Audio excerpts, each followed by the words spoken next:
What's up? This video is going to be a guide on beating floor 6 to 10 in Forgotten Hall with 3 stars. I'm using the same free characters from the previous Forgotten Hall guide to 3-star these floors. For character builds, I have slightly invested into 4-star relics. All the characters are level 50 and most of the icons are also level 50. I upgraded some traces but not by much. I will show the main stats in my relics now since I have put some investment into them. Like before, I'll let this build showcase play out.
The noticeable change in floors 6 to 10 is that now you have to fight 2 separate bosses to beat the floor. This could be difficult to deal with if you have not built characters to cover the various elemental types, which was also why I started investing into more relics. The turbulence for some of the floors are more focused on game mechanics. This floor, for example, allows you to use skills more often, so make sure you take advantage of that. I use mainly Physical Trailblazer to deal with the Blaze out of space,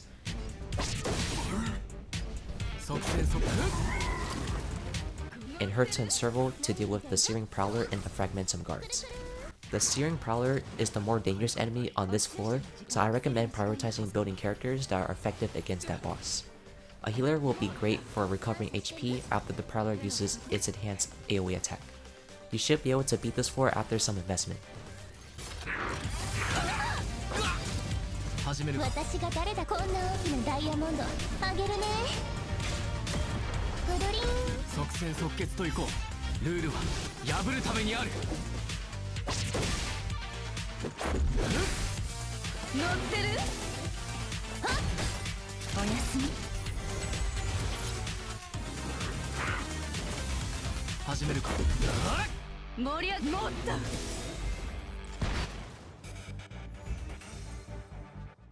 For floor 7, they give your whole team 20 energy every cycle, so you are able to use ultimates more frequently. The Guardian Shadow is the more dangerous enemy due to forcing playstyles with her bans. However, you can actually ignore these bans if you level your headpiece relics and use a healer. Physical Trailblazer, Danhunk, and Chinchwei are all effective against this wave. You should be able to tank all the attacks, including the Imaginary Weaver attacks at the beginning of the battle.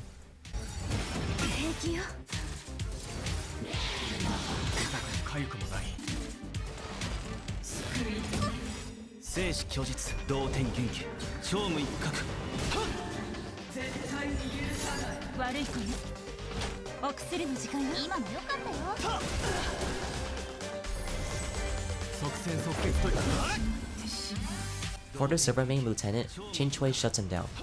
To shut him down, set up in a way where the toughness bar on a lieutenant can break after one ultimate. When the lieutenant summons his guards and prepares a counter, use Chinchwei's ultimate to break the lieutenant and his guards in one go. The Entanglement debuff will allow you to attack a lot before the lieutenant can move. You should be able to finish him off in a couple of turns.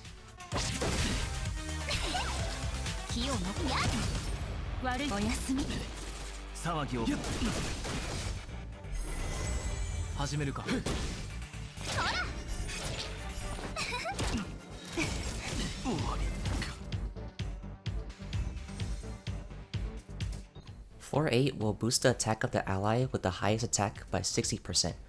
I wasn't really able to utilize this buff since I wasn't using a single target DPS character, but Serval and Herta still did the job.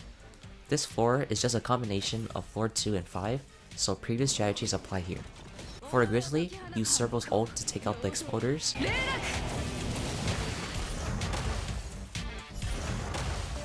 and Patasha's ult to heal up after the AoE attack. Have at least 900 HP to guarantee survival against the AoE attack.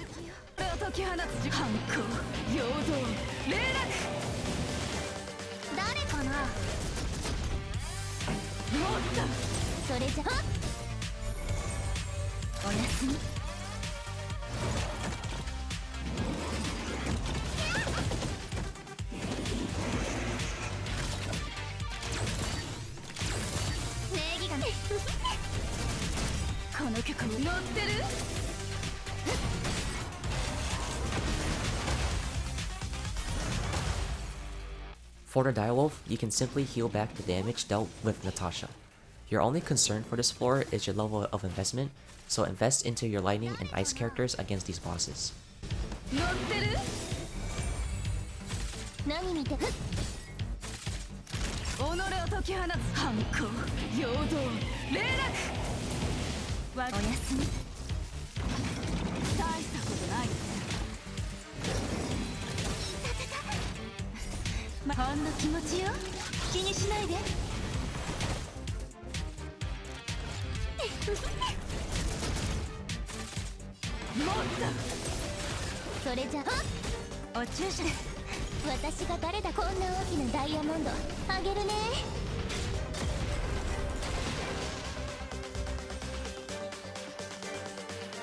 Floor 9 increases your weakness break efficiency by 50%. To take advantage of this, you should save your ultimates until the next cycle starts, so your ultimates will break the toughness bar much more effectively.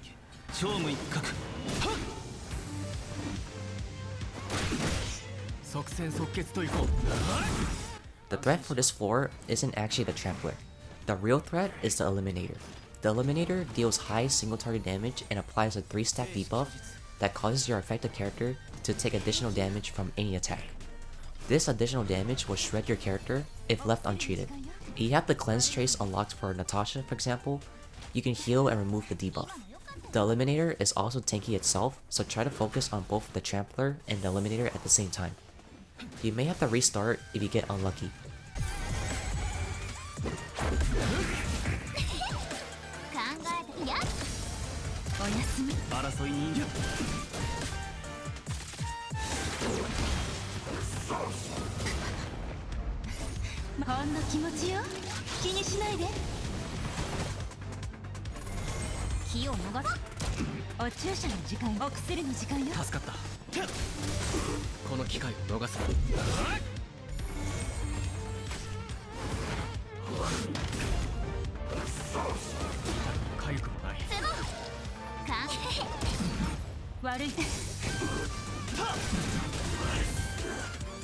For the Lieutenant, the same strategy from 4-7 applies here. You should have a much easier time dealing with the Lieutenant.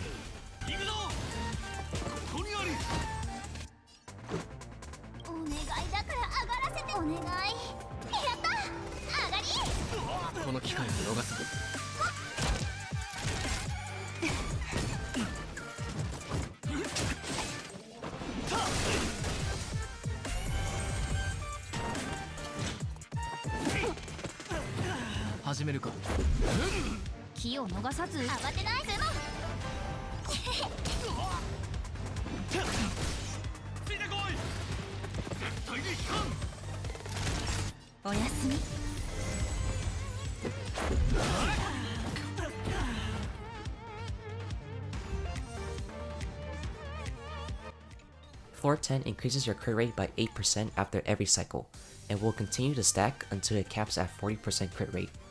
Floor 10 is a mix of Floor 8's Guardian Shadow and Floor 9's Trampler. This time, the Trampler boss fight has 2 Eliminators, so it's going to be rough. At this point, you should have a decent amount of investment into your characters to survive the attacks.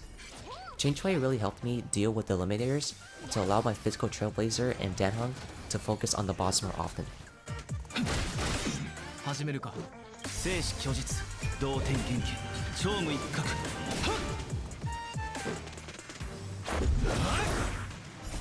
ルールは破るためにある。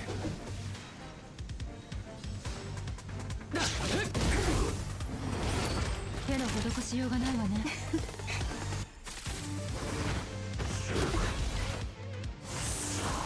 騒ぎを起こしたくはない。考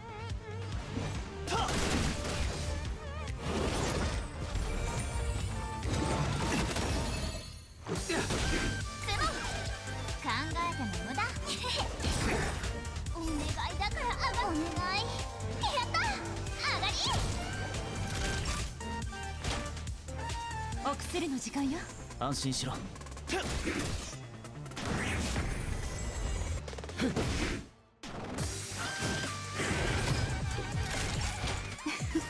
今の争いに意味はない。生死虚実同点元気超無一角。こっそり大もや。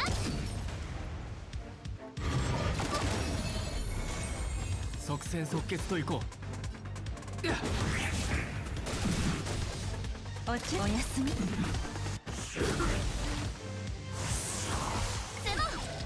気を。In the Guardian Shadow fight, take out the Fragmentum guards before the Guardian Shadow. The Ice Guard in particular can mess with your turn order, so remove the guards ASAP. You should be able to tank the damage from disobeying the bans and beat the Guardian Shadow in time. 下手に動くな。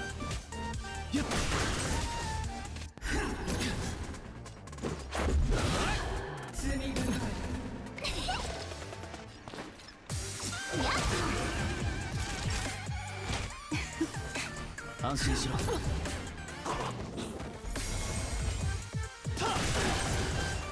この機会を。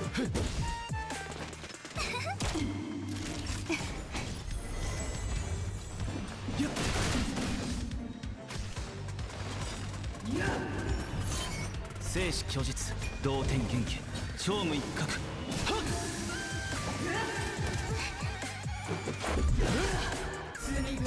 回復。おやすみ。この機会を逃すな。考えても来い。やっ。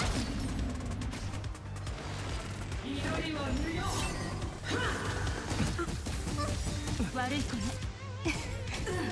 騒ぎを起こしたくはない。お願いだから上がる。お願い。やった上がり。ルールは破るためにある。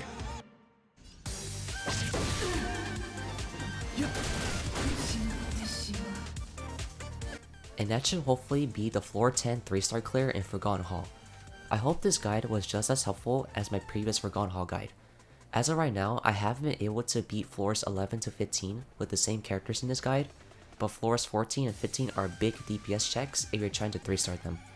I might just make a guide into clearing floors 11 to 15, but I'll see if I'm able to 3-star floor 14 and 15 before Trailblaze level 50. With all that said, thanks for watching.